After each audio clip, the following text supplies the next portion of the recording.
안녕하세요. 제2강입니다. 아까 강의에 이어서 다시 또 시작하겠습니다. 교재 18페이지 반가로 4번 조세는 정치형제 사회적 목적을 수행한다 라는 수단이다. 그 중에 소득 분배, 소득 재분배. 자, 요게 또 이제 아까 제가 좀 깜빡하고 얘기를 안 했는데 분배가 있고요. 그 다음에 재분배가 있어요. 그죠? 한국말이 완전 다르죠. 한국말이. 그래서 분배라는 건 이렇게 50, 20, 30 이렇게 분배된 걸 얘기를 해요. 재분배는 뭐죠? 분배가 전제 조건이 되고 그걸 다시 바꿀 때 그걸 갖다가 재분배라는 거예요. 재분배. 그죠? 그래서 이 텍스가 세금이 어떤 재분배 기능이 있다. 그걸 아까 이제 설명을 하다가 이제 좀 쉬었는데 다시 이어서 말씀드릴게요. 아까 그래서 이제 18세기 산업혁명 이후에 이 자본가 계층이 더 부유하게 되고 소비자, 이 노동자가 너무 열악하게 되니까 정부가 이제는 이걸 더 이상 간과할 수가 없는 거예요. 왜? 아까 잠깐 얘기했지만 조세정이 일어나고 그렇게 되면 옛날 뭐 고려시대, 신라시대 우리나라에서 많이 밀란이 일어났거든요. 그런 것처럼 사회가 불안정해지는 거예요. 불안해져요. 그러다 보니까 기업가한테 배분됐던, 배분이나 분배랑 똑같은 말이에요. 기업가한테 배분됐던 이 정도의 요거 자원을 일부 덜어서 얘한테 이렇게 줘야 돼요. 그죠? 애덤 스미스가 국부론에서 가격에 의해서 보이지 않는 손, 인비저블 핸드, 이 보이지 않는 손에 의해서 이걸 갖다가 자원을 효율적으로 배분시킬 수 있다고 했지만 그거는 어느 정도 맞지만 그렇지만 소비자의 마음은 이 노동자의 마음은 달래줄 수가 없었어요. 왜? 가난해졌기 때문에. 그래서 국가가 개입을 합니다. 이렇게 국가가 개입을 해서 이 자본가, 기업가의 소득을 일부 줄여서 예를 들어서 만약에 한 5 정도, 한 10%만 줄이고 좀 더 줘, 한 9 정도 줄이고 그죠? 그럼 얘가 41이 되죠? 얘한테 주면 얘가 어떻게 되죠? 9가 되면 39 요거랑 이거랑 자원이 어떻게 돼요? 재분배됐죠? 그러면은 소비자의 마음이 좀 달래져서 좋아져요. 그리고 결국 자기 재산이 늘어난 거잖아요. 아까 재산권 얘기했지만 그렇게 되면은 사회 이 시스템이 안정이 되는 거예요. 불안 요소가 많이 좀 제거가 되겠죠. 그래서 그런 기능을 요거를 덜어가는 거, 이 자원을 이미 기업가한테 배분했던 요 50 중에서 일부, 여기서는 예를 들었던 9를 덜어가는 기능을 하는 수단이 뭐냐? 조세라는 겁니다. 조세. 아까 조세 섞기 뭐라 그러죠? 강제성이 들어요. 강제성. 정부가 강제적으로 기업가에다 세금을 걷어요. 많이 걷어요. 그리고 소비자한테, 노동자 아니면은 일반 국민들한테 주는 거예요. 그죠? 그러다 뭐 트랜스퍼, 이전 소득이라고 하기도 하는데 그냥 줘요. 그러면은 이렇게 소득이 분배가 되기 때문에 공평한 사회가 되는 거죠. 공평한. 나중에 또 개념이 나오지만 이렇게 좀 이해하시면 되고요. 그 다음에 물가 안정. 물가 안정이라는 게 있는데 물가 안정은 뭐냐면은 최근에 부동산을 좀 예를 말씀을 드리면 부동산 시장이 2014년까지는 여러 가지 이제 우리나라 경제 어려움이 있어서 많이 좀 침체 있었어요. 그래서 쭉 어느 정도 그냥 하향 아니면은 바닥 뭐 그런 정도 있다가 이게 뭐 14, 15년 지나면서 가격이 오르기 시작하더니 뭐 이제 뭐 18년도에 되면 크게 이릅니다. 크게. 그러다 보니까 물가가, 그러니까 부동산 가격이죠. 이 프라이스 가격이 오르니까 정부에서도 이러면 안 되는 거예요. 왜? 똑같아요. 방금 이제 자원이 이렇게 배분되어 이렇게 재조정한다 그랬잖아요. 그럼 그 물가는 예를 들어서 부동산 시장 예를 들었으니까 이 소비자만 봅시다. 소비자. 그 부동산 집을 예를 들면 이 소비자 안에 보면은 집이 집이에요. 집, 하우스. 집이 이렇게 있는데 집을 있는 사람과 없는 사람이 있다면 가격이 막 오르면 집이 있는 사람은 기분이 좋겠죠. 자기의 절대권이 재산권, 재산이 뭐 그냥 불로소득이니까 올라가는 게 좋죠. 근데 집이 없는 사람은 프랑스의 유명한 사회학자가 말한 토코빌이 말한 상대적 박탈감에 시달려요.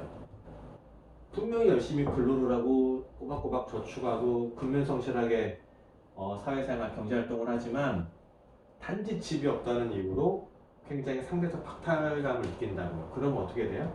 그런 불안 요소가 계속 쌓이고 한두 명만 그러면 괜찮지만 많은 사람들이 그래도 많은 지역에서 그런 불만이 계속 누적이 되고 가중이 된다면 사회 불안 요소가 됩니다. 그렇기 때문에 국가에서 어떻게 하죠? 지금 프레임은 집이 있는 사람에게서 아까 말한 양도소득세를 좀 징벌적 과세처럼 중과세를 합니다. 지금 뭐 그건 나중에 2학년 올라가서 양도세 할 때 저를 또 만나실 제가 또 설명드리겠지만 간단히 얘기를 하면 중과세를 합니다. 그래서 거기서 걷어들이는 재원으로 집이 없는 사람들한테 뭐 LH나 그런 걸 통해서 집을 좀 지어주고 아주 낮은 가격에 저렴한 가격에 들어와서 뭐 10년 정도 살 수 있게끔 공공임대 그런 사업을 많이 하죠. 국가에서요. 그리고 뭐 이제 유휴지, 뭐 철도나 그런 데에도 거기다 집을 지어서 이렇게 이제 집이 필요한 사람들한테 우선 분양권을 준다든지 그런 사업을 해요. 그렇게 되면 이제 이 사람 심리적으로 불만이 있었던 사람들도 불만이 좀 잠재워들고, 그리고 국가에서 집을 보급할 때, 이렇게 할 때, 분양가 통제를 한다든가 그런 방법을 통해서 집값을 눌러요. 그러면 주변에 있는 집값도 어느 정도 집값이 내려간다 라고 하는 기대로 해서 하기 때문에 집값이 조금 안정될 수도 있고, 근데 어쨌든 그런 거기 때문에 이렇게 이제 물가 안정을 안정을 이렇게 꾀할 수 있다. 그런 말이 됩니다. 이게. 그 다음에 특정 사람의 육성과 억제.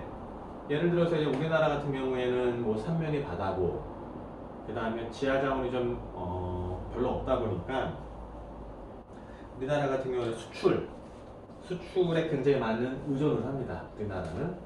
그래서 그걸 갖다 어떻게 표현하냐면은 소규모 개방 경제라고 해요. 소규모 개방 경제. 소규모 개방 경제입니다. 우리나라는 소규모, 스몰, 개방, 오픈 경제, 이코노미. 소규모 개방 경제라고 하는데, 그러려면은 여기서 우리나라가 지금 세계 10대 경제 강국인데, 이 경제 강국까지 올라갈 수 있었던, 발돋움할 수 있었던 가장 큰 이유 중에 하나가 교육을 통한 인재 육성. 그걸 갖다가 인적 자본이라고 하거든요. 인재 육성을 하고 그 길러진 인재들이 수출 이쪽을 통해서 우리나라를 끌고 온 거거든요. 그러면은 국가에서는 어떻게 해야지 이런 게 소규모 개방 경제에서 할 수 있느냐 하면은 국가에서 어떻게 하냐면은 수출 업체, 예를 들어서 뭐 반도체, 철강, 조선 뭐 이런 걸 갖다가 적극적으로 밀어줍니다.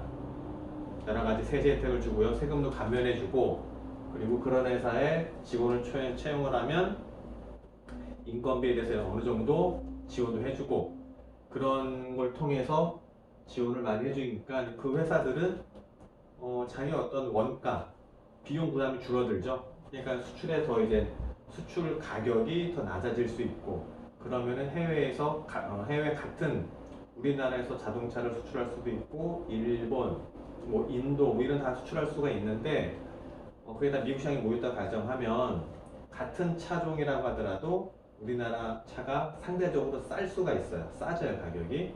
그러면은 미국 소비자 입장에서는 같은 기능의 차라면은 우리나라 차를 선택을 해서 소비를 하겠죠. 그럼 우리나라 차 더 많이 팔리죠.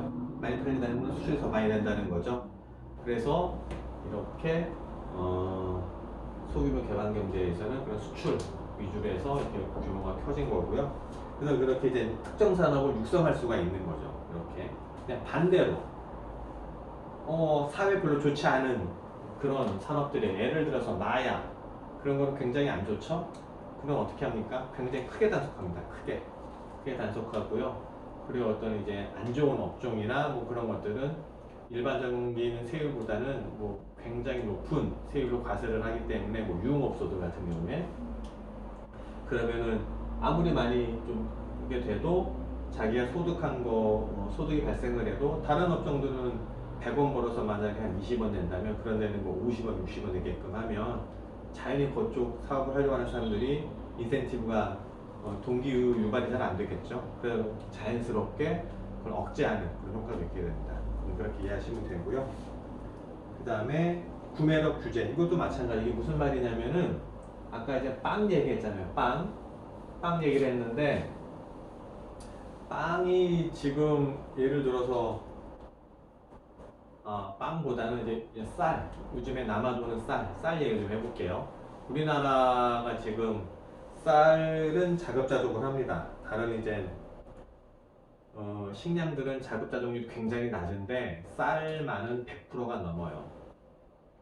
그래서 국가에서 어떻게 하죠? 이게 그냥 시장에 풀리면은 쌀값은 폭락. 그리고 외국산 쌀이 막 들어오죠. 그래가지고 농민들이 굉장히 근심이 많으신데 그러면은 우리나라 정부에서 할 수 있는 역할은 뭐죠? 농민을 보호한다는 거는 결국 쌀값을 좋게 유지한다는 거예요. 유지. 어떻게 됩니까?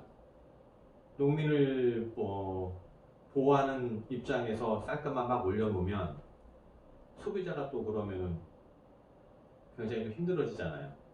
예를 들어서 밥 한 끼 먹는데 만약 5,000원이다. 쌀값이 막 올랐어요. 그럼 농민은 좋죠. 쌀값이 이제 밥 한 공기에 한 8,000원은 올랐어요. 3,000원이 오른 거예요. 그러면은 소비하는 입장에서는 내 재산이 또 그만큼 줄어드니까 기분이 별로 안 좋아요. 그러니까 안 좋단 말이에요. 그래서 그걸 갖다가 유지할 수 있는 방법이 뭐냐면 국가에서 농민한테 보조금을 줘요. 농민 직불 뭐 보조금이라는 게 있는데 그 보조금을 줘요. 그리고 예를 들어서 쌀을 국가에서 수매를 합니다. 좋은 가격에. 만약 아까 예를 들었던 그 밥 한 공기 그 예를 그대로 가져가면은 예를 들어서 국가에서는 쌀을 한 7, 8천 원에 수매를 해요. 다 걷어들여요. 그죠? 그리고 이제 국가에서 풀어요. 얼마에? 한 5, 6천 원 정도에. 그러면은 국가가 이제 그걸 갖다 어떻게 하죠? 세금을 통해서 어느 정도 이제 그 돈이 있으니까 그걸로 이제 수매를 하고 이렇게 이제 싼 값으로 제공을 해요. 그러면은 농민 입장에서는 기분 좋죠. 좋은 가격에 수매가 되니까. 그리고 소비자인 우리 일반 사람들은 뭐 예전과 비슷한 가격으로 또 식사를 할 수 있게 되니까 그것도 뭐 불만이 없죠. 그렇게 이제 이렇게 유지가 되는 게 제가 방금 얘기했던 구매력을 이렇게 할 수 있는 그런 예입니다.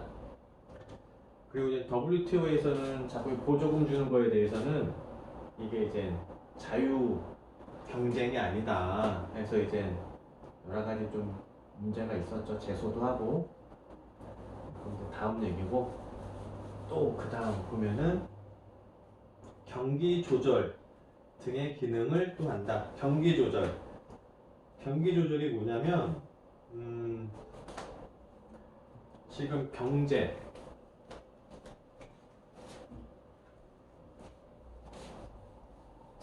이거는 경기 조절 기능이 있다.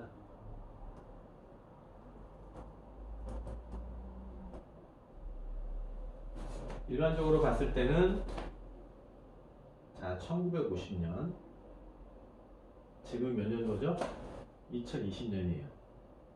그죠? 우리나라 이때 경제 규모랑 지금 20년의 경제 규모랑 이렇게 상승된 거는 누구도 부인할 수 없습니다. 누구도. 그죠?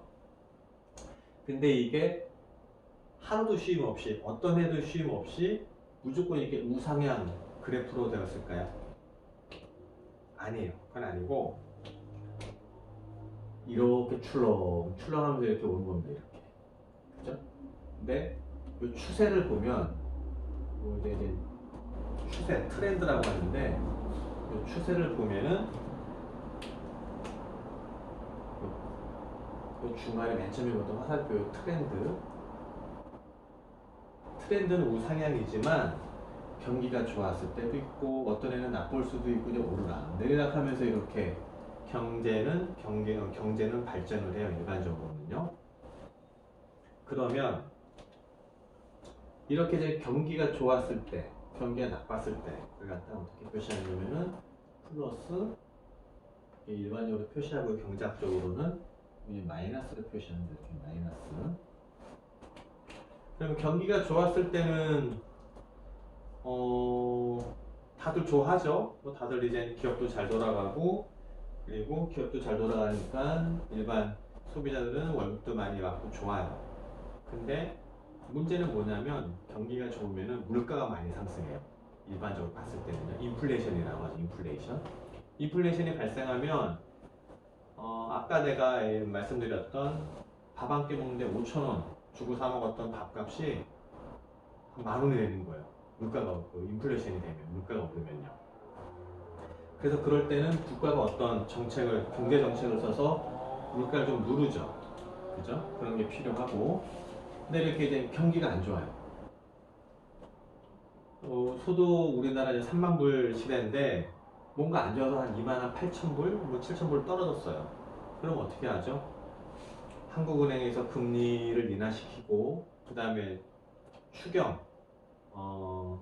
국회에서 돈을 미리 해라. 아니면은 추가로 집행해라. 추가 집행이거든요. 추경은요. 집행을 해서 이렇게 떨어졌던 경기를 다시 바운드 시키는 거죠. 이렇게요. 이렇게 딱 업턴을 시키는 거죠. 상승으로. 그렇게 하면서 이렇게 올라간단 말이에요. 그렇게 하면서 경기가 쭉 이렇게 갑니다. 이렇게. 그래서 이런 기능을 경기 조절 기능이라고 합니다. 경기 조절 기능.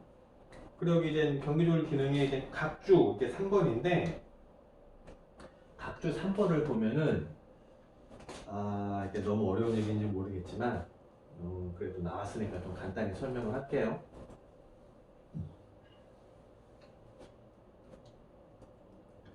경기 조절 기능이 있는데 요 각주에 보면 어떤 말이 있냐면요.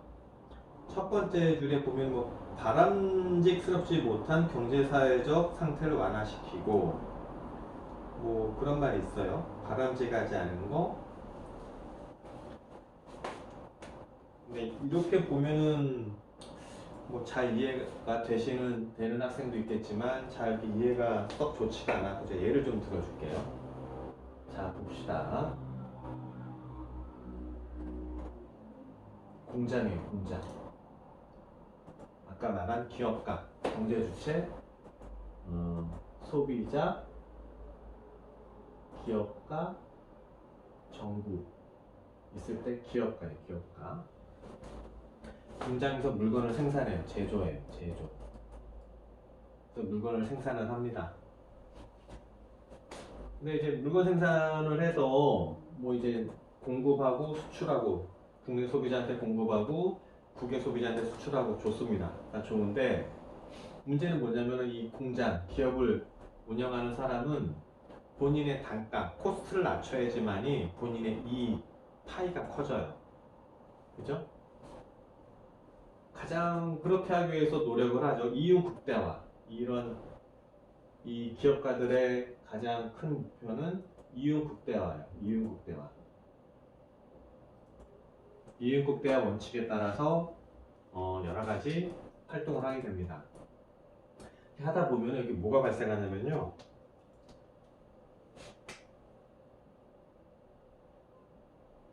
공해가 발생해요. 공해. 그죠? 예를 들어서 탄소라고 얘기해 봅시다. 탄소. 자동차 탄소, 배기가스 그런 거고요. 하여튼 공해물질이 자꾸 배출이 돼요. 이 공장을 운영하는 기업가 입장에선 열심히 연구하고 노력해서 잘 만들어서 국내 소비자한테 그리고 국외 소비자한테 공급을 하는 건 되게 좋죠. 바람직하죠. 그렇지만 부수적으로 자기의 뭘 위해서 이유국대를 하다 보니까 뭐 먼지를 걸러내는 집진 시설이라든지 아니면은 어떤 이제 하다 보면은 오염된 물을 그냥 물을 오염시킬 수도 있거든요. 그냥 그런 오염된 물을 그냥 방류한다든지 그런 문제가 생길 수가 있어요. 근데 그런 집진 시설이나 아니면은 정화 시설을 하지 않으면 이 공장 기업가 입장에서는 비용이 덜 들어가니까 이윤은 점점 극대화됩니다. 그렇지만 이거를 누가 제재를 안 해요. 그죠? 제재할 사람이 없어요. 그러면 이게 어떻게 되죠? 그렇게 되면 이 주변에 있는 사람들,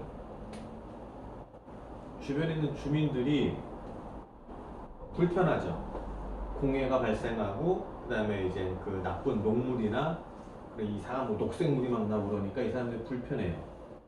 그죠? 그러니까 기분이 별로 안 좋아요. 마이너스죠. 공장을 이렇게 해서 이윤을 극대화시키니까 좋아요. 이렇게 되면은 이 공해 물질은 아까 예를 들었던 빵집에서 빵처럼 거래가 되는 게 아니기 때문에 가격화 시킬 수도 없고 뭐 누가 사는 것도 아니고 파는 것도 아니고 그냥 이렇게 되는 거예요. 그러다 보면 이런 모든 피해는 주민한테 가요. 근처 주민들 더 넓게 보면 우리나라 오염시키고 뭐 이제 지구 온난화가 된다는 말 되는 거거든요.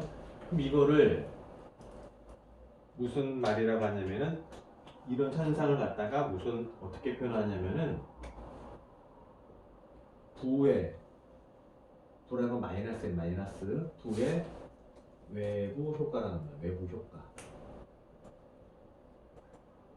부의 외부 효과. 주민한테 플러스가 아닌 마이너스. 만약에 공해가 발생하지 않는다면은 이 사람 이윤극대하니까 이 사람 그냥 본인의 업무, 본인의 어떤 할 일 하는 것 뿐이에요. 주민하고는 상관이 없죠. 그러니까 이때는 주민은 0이 되겠죠, 0. 플러스도 마이너스는 0이 될 텐데 공장에서 이런 이렇게 기분 나쁜 뭐 공해 물질을 자꾸 배출하다 보니까 주민이 불편해요. 그리고 우리나라 뭐 오염돼 미세먼지, 중국 미세먼지 그런 것처럼 불편하단 말이에요. 그런 거 갖다가 외부에서 발생한 효과인데 나한테 주민 입장에서 봤을 때는 마이너스 효과다 해서 부의 효과라, 부의 외부 효과라고 해요. 그러면 이걸 맨 처음에는 이거에 대해서는 정부에서 크게 규제를 안 했습니다. 그러면은 그러다 보니까 시간이 흘러서 지구 온난화다. 여기 이 주변 주민들이 어떤 알지도 못하는 뭐 질병에 계속 시달리고 그런 불변사가 계속 생기니까 사회적 비용이 많이 발생해요. 사회적 비용이라는 게 뭐냐면은 주민들이 자꾸 의료시설을 찾아야 되고 갑자기 뭐 암이 발생해서 뭐 죽거나 그런 게 있고요. 예를 들어서 중국발 미세먼지가 들어오면 뭐 지금도 마스크를 많이 하지만 마스크를 써야 되고 뭐 차량 뭐 10부제, 5부제, 2부제 그런 것도 해야 되고 여러 가지 불편한 일이 많이 생기면서 비용이 많이 발생하거든요. 그런 거를 사회적 비용이라고 합니다. 사회적 비용. 내가 빵집 가서 사 먹는 거는 개인적 비용이고요. 이런 거는 사회적 비용이라고 얘기를 해요. 그럼 이런 사회적 비용이 많이 부의 외부 효과 같은 사회적 비용이 많이 발생하기 때문에 사회적 비용을 최소화시키기 위해서는 이 정부가 개입을 합니다. 그죠? 어떻게 개입을 하느냐? 이게 지금 거래가 안 되잖아요. 공해라는 게. 이걸 갖다가 거래할 수 있게끔 하면은 이 문제가 어느 정도 완화가 돼요. 완벽한 해결책은 없고요. 완화가 돼요. 어떻게 하냐면은 이 공장한테 뭘 주냐면 뭘 사게 하냐면은 탄소 배출권이라는 거를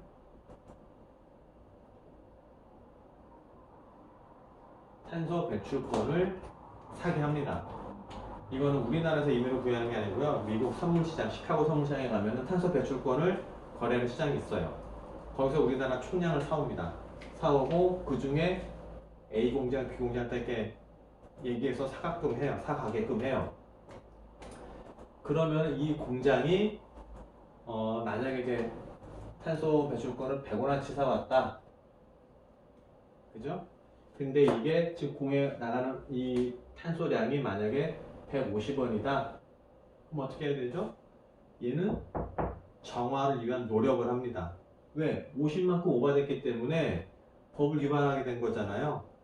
당신은 탄소를 배출할 수 있는 권리를 100원만큼 사왔으니까 초과로 발생하는 거는 이거는 이제 과태료나 어떤 행정적인 규제가 들어가게 됩니다. 그래서 그런 거를 안 받기 위해서는 이 공장에서 정화 노력을 하겠죠. 탄소가 공해가 덜 나오게 하게끔 노력을 하겠죠. 그게 방법이 1이고 그렇게 되면 이게 이 공해 물질이 좀 줄어들죠. 또 하나의 방법은 뭐냐면은 그게 이 탄소 배출권을 거래하게 되면은 이 공장은 아까 얘기한 것처럼 집진 시설이나 정화 시설을 안 했기 때문에 공해 물질을 많이 발생시켜서 이렇게 탄소 배출권을 샀음에도 불구하고 이게 오버된 거예요. 근데 예를 들어서 다른 공장이 또 이렇게 있어요. 공장 A, 얘는 공장 B. 얘도 탄소 배출권을 100만큼 샀어요. 근데 얘는 공해를 뭐 집진 시설이나 정화 시설이 잘 돼갖고 얘는 공해를 생각보다 많이 배출을 안 해요. 얼만큼 배출하냐면은 얘는 한 40만큼만 배출을 해요. 그러면 얘는 남죠? 그죠? 남아요. 얘는 지금 이 상태에서 그냥 놔두면 A 공장은 뭐 문 닫게 생겼어요. 이거 오버되니까. 그러면 어떻게 할까요? 거래가 권리거든요. 권리. 탄소를 바꿔서 버릴 수 있는 권리. 그럼 당연히 이 사람을 찾아가서 이 남은 60에 대한 권리를 살려고 할 겁니다. 60에 대한 권리를. 아니면 지금 당장 필요한 50을 사든지. 어찌됐건 뭔가 이제 트랜스액션, 거래 관계가 발생을 해요. 그러면은 이 사람은 이 탄소 배출권을 100원에 샀지만 이거를 팔므로써 얘한테 좀 남은 탄소 배출에 대한 권리를 얘한테 팔므로써 현금화 시킬 수가 있고 그래서 다른 데 투자할 수 있는 여력이 생기고요. 이 공장 A는 이 공장 B로부터 탄소 배출권을 사와서 내가 모자란 요 50에 대한 캐파를 요 탄소 배출권으로 커버를 하죠. 그러면은 이거는 정상적인 공해 배출이 되는 거예요. 그렇게 이제 할 수 있는 게 해결책이죠. 이걸 갖다가 뭐라 그러냐면은 법 경제학자인 코드라는 사람이 코드 정리라고 해서 이거를 일원화 시켰던 겁니다. 근데 이게 이제 이렇게 하려면은 이 공장에 이렇게 하면은 어느 정도 부의 외부 효과가 완화는 됩니다. 완화는 되는데 완전한 해결책은 안 되고 왜 그러냐면은 이 공장 A가 공장 B한테 찾아가서 일단은 공장 B가 어디 있는지 모르고 그죠? 만약에 이제 이게 모든 시스템이 다 오픈이 돼서 공장 A는 모자라고 얘는 남고 이런 게 이제 인터넷상에 뜬다고 가정한다면 찾을 수는 있겠죠. 그럼 공장 A가 공장 B를 찾아가서 좀 팔아달라. 당신의 산 가격에 어느 정도 이물부터 팔아달라. 내가 좀 사게끔 해달라 그러면은 공장 B는 뭐라고 하겠어요? 이 사람은 당장 공장을 닫아야 되는 그런 상황이기 때문에 이 탄소 배출권은 폭등할 거라고요, 가격이. 그러다 보면은 거래가 잘 이루어지지가 않아요. 그래서 이제 거래를 갖다 거래 비용이라고 하는데 이런 거래가 잘 이루어지지 않고 여러 가지 부작용이 또 발생하기 때문에 완벽한 해결책은 되지 않습니다. 이거는 참고로 좀 알아주시고요. 반대로 이게 이제 마이너스 효과가 있는 즉 부의 외부 효과가 있는 거고요. 그럼 플러스의 외부 효과가 있는 거를 또 잠깐 예를 들어줄게요. 잠깐만요.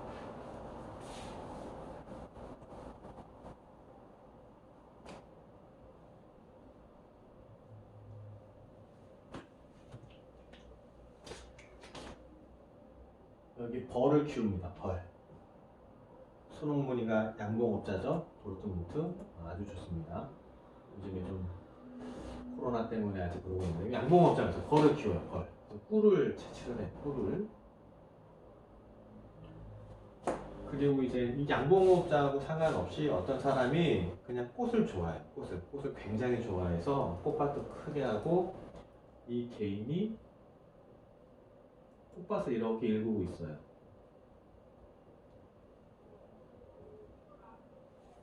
그러면 이 꿀이 뭐 여기저기 날아다니면서 이제 꿀을 모아올 텐데 여기저기 중에 이 꽃밭도 있을 거예요.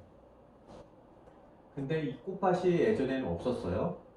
예를 든다면 그때 만약에 100을 생산을 했다고 가정을 하고 근데 어느 사람이 양봉업자 근처에 이사를 와서 자기가 좋아하는 꽃밭을 일구다 보니까 꽃도 많이 피고 그 뒤로 오다 보니까 생산량이 한 130으로 올랐어요. 증가를 했죠. 그러면 잘 생각을 해봅시다. 이 사람은 꽃을 키움으로써 어떻게 됐죠? 본인은 기분이 좋아요. 플러스예요, 플러스. 그죠? 원래 플러스였어, 원래 플러스.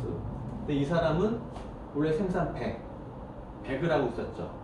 이게 그냥 보통 상태라고 했을 때, 그냥 아무것도 없는 그 상태에 있다가 이분이 이사 와서 생산량이 올랐죠. 좋아졌죠, 기분이. 플러스가 됐죠. 이런 걸 보고 이 사람 입장에서는 외부 효과, 양의 외부 효과, 플러스의 외부 효과라고 합니다. 플러스 외부 효과, 양의 외부 효과라고 합니다.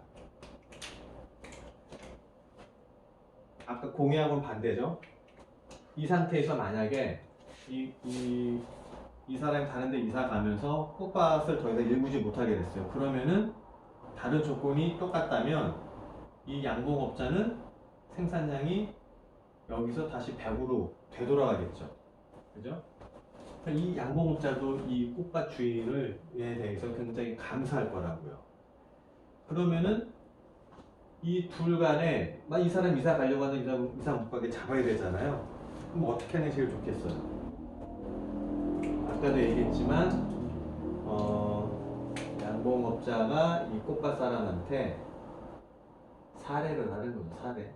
즉 가격을 통해서 당신 덕분에 이만큼 생산이 증가를 했으니 30% 증가를 했으니 그 중에 일부를 보상을 해준다면 이 꽃밭 주인은 이사를 안 갈 거예요. 그럼 갖다가 가격의 내부화라 가격의 내부. 아까 탄소 배출권 그런 것처럼 가격의 내부화. 즉 시장 체계 안에 가격을 끌어들여서 꿀벌의 생산을 높일 수 있는 그런 거에 대한 가격을 시장 가격으로 내부화시킨다는 거예요. 그렇게 되면 이런 문제가 어느 정도 완화가 되는 거죠. 이런 걸 보고 플러스의 외부 효과, 보통 이걸 생략하면 외부 효과라고 보통 얘기를 많이 합니다. 이해되시죠? 네. 자, 그러면 네, 그러면 2강은 여기서 마치고요. 그럼 잠시 또 쉬었다가 또 제 3강 또 강의 해드리도록 하겠습니다. 좀 이따 봅시다.